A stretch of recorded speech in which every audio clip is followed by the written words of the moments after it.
জেতার পরও ক্যাপ্টেন বলছে এটা আমার সবচেয়ে বড় সমস্যা। কি এমন হয়েছে এই ম্যাচে যা জয়ের পরেও চিন্তায় ফেলেছে অক্ষর প্যাটেলকে? কি সেই সমস্যা? আর কে এই 22 বছরের ছেলে যে মুম্বাইয়ের মতো টিমকে একাই ধ্বংস করে দিল? ভিডিওটা শেষ পর্যন্ত দেখুন। আসল রহস্য জানলে আপনিও অবাক হয়ে যাবেন। দিল্লি ক্যাপিটাল বনাম মুম্বাই ইন্ডিয়ান্স আজ আইপিএলের 11তম ম্যাচে মুখোমুখি হয় দিল্লির অরুণ জেটলি স্টেডিয়ামে। প্রথমে ব্যাট করতে নেমে মুম্বাই ইন্ডিয়ান্স 163 রান তোলে। টার্গেট সহজ মনে হলেও শুরুটা একদমই ভালো ছিল না দিল্লির জন্য।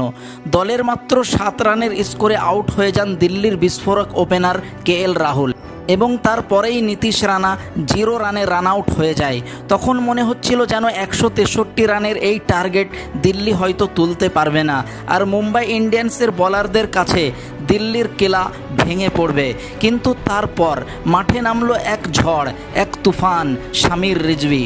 51 বলে 90 রানের তুফানি ইনিংস, 7টা বাউন্ডারি আর 7টা আকাশ ছোঁয়া ছক্কা। বিশেষ করে 11তম ওভারে করবিন বসের বিরুদ্ধে 2টো 4 আর 2টো ছক্কা মেরে পুরো ম্যাচটাই নিজের দিকে টেনে নিল। আর জসপ্রীত বুমরা ছাড়া প্রায় সব বোলারকেই ছিন্ন ভিন্ন করে দিলেন শামির রিজভি। ম্যাচ জেতার পর ক্যাপ্টেন অক্ষর প্যাটেল যা বললেন সেটাই এখন ভাইরাল। তিনি বললেন, রিজভি আর আশুতোষের মধ্যে কাকে খেলাবো এটাই আমার সবচেয়ে বড় সমস্যা, কারণ দুজনেই ম্যাচ উইনার। যেদিন যাকে দরকার সেই খেলোয়াড়ই প্লেয়িং 11-এ।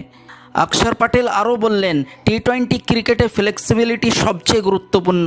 এমন প্লেয়ার দরকার যারা যে কোনো পরিস্থিতিতে মানিয়ে নিতে পারে। পিচ যেমন হবে তেমন প্লেয়ার ব্যবহার করতে হবে। এটা একটা গুড প্রবলেম, কারণ এতে বোঝা যায় আমাদের বেঞ্চ কতটা শক্তিশালী। শুরুতে কেউ ভাবেনি রিজভি খেলবে, কারণ দলে ছিল করুণ নায়ার আর আশুতোষ শর্মা। কিন্তু দিল্লি ম্যানেজমেন্ট শুরু থেকেই রিজভিকে বিশ্বাস দিয়েছিল, তুমি আমাদের নম্বর 4 ব্যাটসম্যান। এই বিশ্বাসই আজ তাকে ম্যাচ উইনার বানিয়েছে। এই জয়ের পর দিল্লি ক্যাপিটালস এখন পয়েন্ট টেবিলের টপে রয়েছে, 2টো ম্যাচে 4 পয়েন্ট।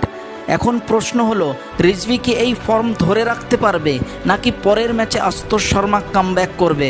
দিল্লি কি এইবার আইপিএল জিততে পারবে? কমেন্টে আপনার মতামত দিন।